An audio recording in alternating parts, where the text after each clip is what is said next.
आज कोई घटना को अंजाम देता है तो सरकार हाथ धोकर उसके पीछे पड़ती है। ईंट से ईंट जो है सदन से लेकर सड़क तक बजेगा। वोट बैंक से ऊपर उठ ही नहीं सकते। अपराधी अगर मुस्लिम समाज से अलग होता तो तांडव होता, विपक्ष हमलावर होती। भारी जैसे धूप हो, गर्मी हो, अब बारिश होता है, सबको राहत मिल जाता है, उस प्रकार से हो गया। दीपांकर भट्टाचार्य ने समर्थन किया है। इसका दंड किसे भोगना पड़ेगा? तो असर पड़ेगा आज की रैली से, प्रतिरोध मार्च के। पनोरमा ग्रुप, जो सोचता है वो करता है। नमस्कार, मैं हूं धीरज शर्मा और आप न्यूज हाट देख रहे हैं। बिहार में बढ़ते अपराध को लेकर पूरी विपक्ष सड़कों पर है और कई तरह की बातें जो है निकलकर सामने आ रही है। कहा जा रहा है कि इस सरकार में जो है आम लोगों का जीना मुहाल है। हमारे साथ मंत्री हरी सहनी है। हरी जी, मुकेश सहनी के पिता की हत्या हुई, उसके बाद से विपक्ष लगातार ये बातें कह रही है। आप लोगों का घेराव भी आज हो रहा है, क्या कहेंगे? वाकई अपराध बढ़ा है? देखिए, थोड़ा सा ये राजनीति है, राजनीति तो राजनीति है, लेकिन थोड़ा सा कभी कभी राजनीति से हटकर भी आपको विचार करना होगा। मौत मौत है, हत्या हत्या है, चाहे जिसके द्वारा हो, जैसे भी हो।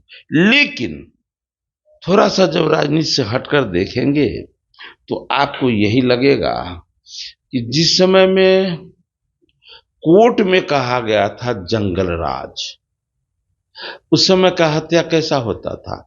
उस समय में सुपारी किलर वाला काम ज्यादा होता था।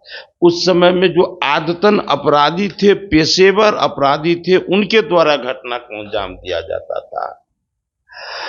उस समय में शूटर के द्वारा जो है कहता था फलना गैंग का ये शूटर है, फलना गैंग का शूटर है, उसके द्वारा होता था। फिरौती के लिए होता था, गाड़ी का छीन लेता था, उसके नाम पर पैसा मांगता था, नहीं दिए जाने पर हत्या होता था। और आज का जो हत्या है आप देखेंगे तो उसमें जो वो है आपसी रंजिश, आपसी साजिश, तो थोड़ा सा का अंतर है। और जो आदतन अपराधी अभी भी कुछ उस समय के जो है, जो उस समय के जो सरकार पोषित गुंडे थे, वो जो अभी तक कुछ कहीं पर घटना को अंजाम देते हैं, तो उस समय में घटना को अंजाम देने वाले को बचाने के लिए सरकार काम करती थी। उसके लिए वो एड़ी चोटी एक कर देते थे गुंडा को बचाने के लिए। सब बुझता था ये सरकार पोषित गुंडा है। और आज कोई घटना को अंजाम देता है तो सरकार हाथ धोकर उसके पीछे पड़ती है, और वो चाहे जहां भी चला जाए वो पकड़ा जाता है, जेल के सलाखों में बंद होता है।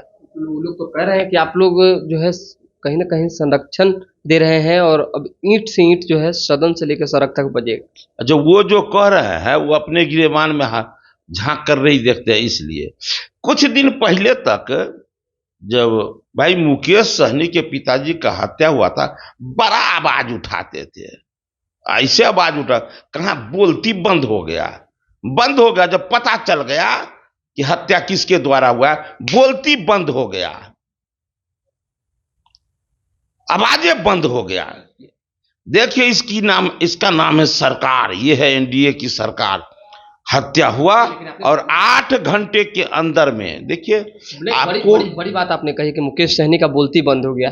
क्या लगता है कि पिता की हत्या हुई, अपराधी अगर मुस्लिम समाज से अलग होता तो तांडव होता, विपक्ष हमलावर होती, मुस्लिम समाज से है इसलिए ये बोलती बंद हुआ है। वोट बैंक कराम ये लोग मचा देता, कराम। अभी जैसे ही नाम पर्दाफाश हुआ, बोलती बंद, आवाज कहां से उठा, कहां ले गया, आप पूरे बिहार के बारे में चर्चा करने लगा। उस आज उनके भी लोग आए हुए हैं, कहते हैं, लोग सुनते हैं। इतना जल्दी 8 घंटा में आरजेडी के कार्यकाल में, जंगल राज के कार्यकाल में 8 दिन में तो धरना प्रदर्शन के बाद लोग का केस दर्ज होता था। यहाँ 8 घंटे में मुजरिम पकड़ा जाता है। इसका नाम है सरकार। मुजरिम का नाम आते ही सब लोग, सारे विपक्ष का बोलती बंद हो गया। विपक्ष जैसे भारी जैसे धूप हो, गर्मी हो, अब बारिश होता है, सबको राहत मिल जाता है, उस प्रकार से हो गया। जैसे ही नाम सामने आया, बचाने की चाहत। बस ये लोग कुछ भी करेंगे तो वोट बैंक से ऊपर उठ ही नहीं सकते हैं। बताइए तो, कोई बताया है? अभी जो झंडा एक पर्व त्योहार में जो झंडा फहराया है, उस पर जो कोई बोला, कौन है वो झंडा फहराने वाले? फिलिस्तीन का झंडा फहराने वाले कौन है? कोई है आरजेडी के और इंडी गठबंधन के कोई नेता बोले होंगे कि ऐसा नहीं होना चाहिए? दीपांकर भट्टाचार्य ने समर्थन किया है, कहा कि सही है ये झंडा फहराना। अब बताइए, ये देश, जिस देश की आजादी में 10 लाख से अधिक पूर्वज कुर्बानी दिए और 250 साल वो तरह तरह के यातना सहे, और उस देश के नेता के द्वारा ऐसा बोला जाता है। लानत है ऐसे नेताओं पर कि वोट के कारण अपने शहीदों के अरमान पर भी वो पानी फेरने का काम करते हैं, इस तरह से बोलते हैं। मनोबल किसका ही उठा रहे हैं? इसका दंड किसे भोगना पड़ेगा? जनता सब देख रही है, सब पहचान रही है।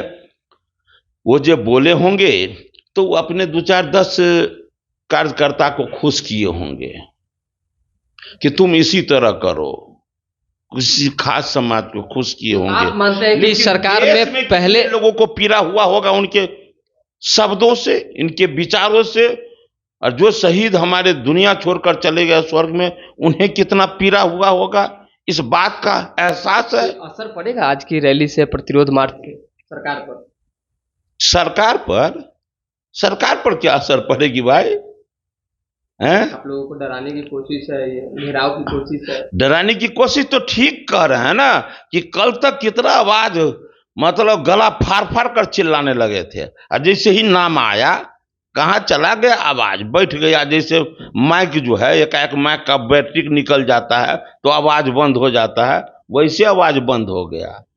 सो नहीं देख रहे हैं?